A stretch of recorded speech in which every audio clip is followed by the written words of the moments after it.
Hello everyone, आपका आज फिर से स्वागत है हमारे इस चैनल लिटरेरी जर्नी में। तो आज हम रॉबर्ट फ्रोस्ट की poem the road not taken के बारे में डिस्कस करेंगे। तो चलिए वीडियो को शुरू करते हैं।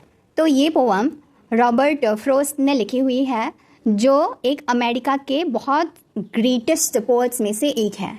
ये पोअम फर्स्ट पब्लिश हुआ था 1916 में उनके एक पोएट्री कलेक्शन में, जिनका नाम है frost poetry collection mountain interval. ये जो पोअम है और ये जो पोएट है वो मॉडर्न पीरियड में लिखा गया था। रॉबर्ट फ्रोस्ट के कुछ अलग पोअम्स और अलग वर्क्स है। Stopping by woods on a snowy evening, mending wall, birches, fire and ice, after apple picking. Friends, ये जो पोअम है वो रॉबर्ट फ्रोस्ट ने अपने एक बहुत गहरे दोस्त जिनका नाम है एडवर्ड थॉमस, उनको चुराने के लिए लिखा था। जब रॉबर्ट और जो एडवर्ड है, जब दोनों वॉक पे चलते थे, साथ घूमते थे, तब हमेशा जो एडवर्ड है हमेशा परेशान रहता था कि जो हमने रास्ता चुना वो सही था कि गलत था।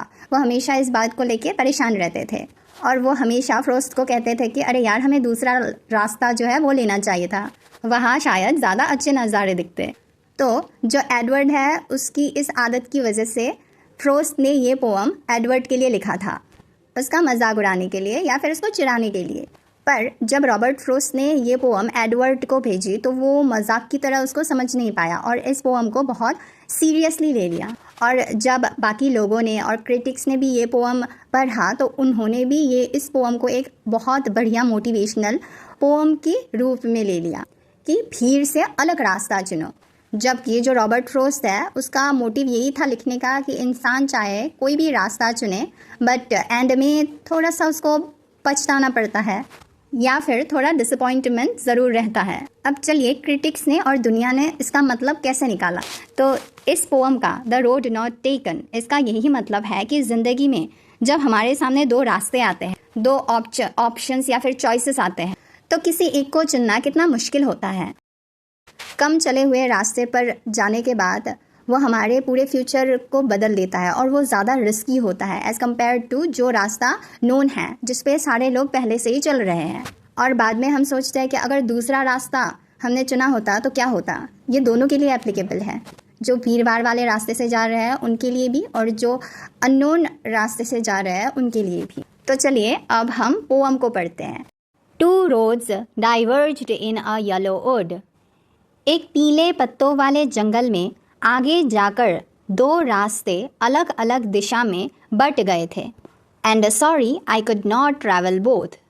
और मुझे अफसोस था कि एक अकेला इंसान होने की वजह से मैं दो रास्तों पे एक ही साथ नहीं चल सकता था। And be one traveller long I stood. और मैं वहाँ पर एक अकेला ट्रैवलर बन के वहाँ पर बहुत देर तक खड़ा रहा और सोचता रहा कि किधर जाओ। And looked down one as far as I could. और जितनी दूर तक मेरी नज़र जा सकती थी उतनी दूर तक मैंने एक रास्ते को देखा। To where it bent in the undergrowth. जहाँ आगे जाकर वो रास्ता मुड़ गया और छोटी छोटी झाड़ियों में छिप गया। सो इस सेंजा 1 में पोएट हमें ये बता रहा है कि वो एक साथ दो जगह पे नहीं हो सकते। तो फ्रॉस्ट एक पतझड़ वाले जंगल में खड़े हैं जहाँ रास्ता दो हिस्सों में बट गया है, और जबकि वो अकेले हैं इसीलिए वो दो रास्तों में एक ही साथ नहीं जा सकते। तो यहाँ पर जो पोएट है वो एक रास्ते को दोनों रास्ते को बहुत दूर तक देख रहा है कि जहाँ पर वो रास्ता बेंट हो रहा है वहाँ तक उसकी नज़र जा रही है। बहुत देर से सोच रहा है कि कौन से रास्ते से जाओ। उसका जो कनेक्शन है वो हमारी लाइफ से है, जो हमारी ज़िंदगी है वो भी बिल्कुल इसी तरह ही है। जो जंगल है वो हमारी ज़िंदगी है और जो दो रास्ते हैं वो ऑप्शंस हैं, मौके हैं, हमारे चॉइसेस हैं। हमारी ज़िंदगी में भी हमें सिर्फ दो चीज़ों में से जब कोई एक चीज़ चूज़ करना होता है तो हम कंफ्यूज हो जाते हैं, चाहे वो नौकरी हो, कैरियर हो, कुछ भी हो। हम बहुत सोचते हैं कि आगे क्या होगा, ये मेरे लिए सही होगा कि नहीं होगा, पर फ्यूचर में क्या छुपा होता है वो हमें पता नहीं होता। तो बस इसी फर्स्ट स्टैंजा में ये हमें पोएट बताता है। चलिए सेकेंड स्टैंजा पढ़ते हैं। Then took the other as just as fair. फिर मैंने दूसरा रास्ता चुन लिया जो मुझे पहले वाले की तरह ही ठीक ठाक और अच्छा लगा। And having perhaps the better claim. और शायद वो रास्ता मुझे थोड़ा ज़्यादा सही लगा। Because it was grassy and wanted where.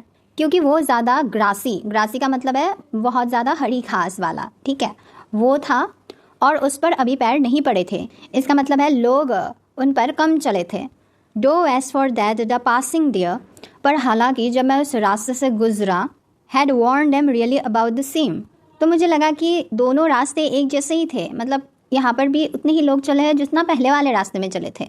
So friends, इस सेकंड स्टैंजा में जो हमारे पोएट है वो जो दूसरा रास्ता है उसे चुनते हैं, ये सोचकर कि वो कुछ अलग कर रहे हैं। उस रास्ते पे हरी घास होती है as compare to the first one, पर जब वो उस रास्ते पे थोड़ा आगे बढ़ते हैं तो उन्हें लगता है कि इस पर भी लोग उतने ही चले हैं जितना पहले रास्ते पे, तो उन्हें ना दोनों रास्ते सेम जैसे ही लगते हैं। तो यहाँ पर पोएट हमें ये बताता है और क्रिटिक हमें ये बताता है कि हम सोसाइटी से हटकर कुछ बहुत यूनिक या कुछ अलग कर रहे हैं जो हम सोचते हैं। जैसे कि सब लोग इंजीनियर कर रहे हैं तो मैं कुछ अलग करूँगा, या फिर मैं फ़ोटोग्राफी, कुछ भी कर सकते हैं। बट कोई भी प्रोफेशन हो, कोई भी कुछ भी चूज़ करे, इक्वली मेहनत, इक्वली हार्ड वर्किंग, स्ट्रगल और उस स्ट्रगल को ओवरकम करना वो इक्वल ही होता है। कोई रास्ता ईजी या फिर कोई रास्ता डिफ़िकल्ट नहीं होता।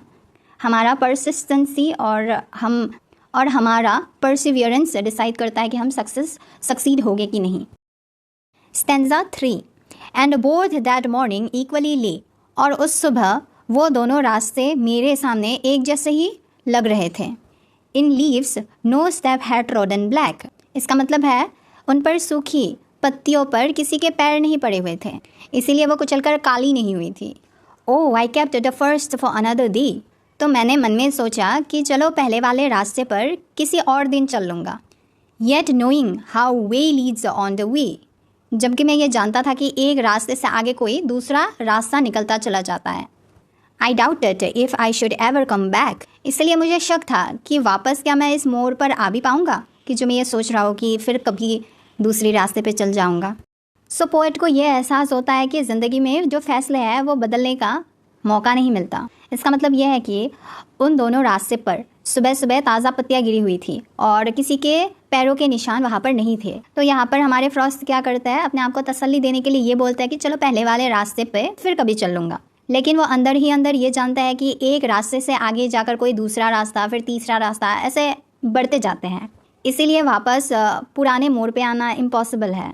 तो यहाँ पर लाइफ से ये कनेक्शन है कि हमारे लाइफ में रीटेक का ऑप्शन नहीं होता। जब आप कोई एक बार फैसला ले लेते हो तो लाइफ हमेशा आगे ही चली जाती है।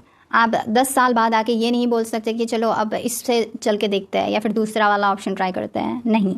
तो इस स्टैंजा में यही समझाया गया है। चलिए चलते हैं।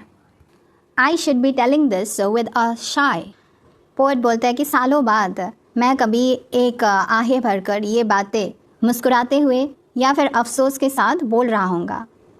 Somewhere ages and ages hence, अब से बहुत बहुत सालों बाद किसी जगह बैठ करके, two roads diverged in a wood and I, एक रास्ते में दो अलग अलग रास्ते थे और मैंने I took the one less travelled by, मैंने वो रास्ता चुना जिस पर लोग कम चले थे।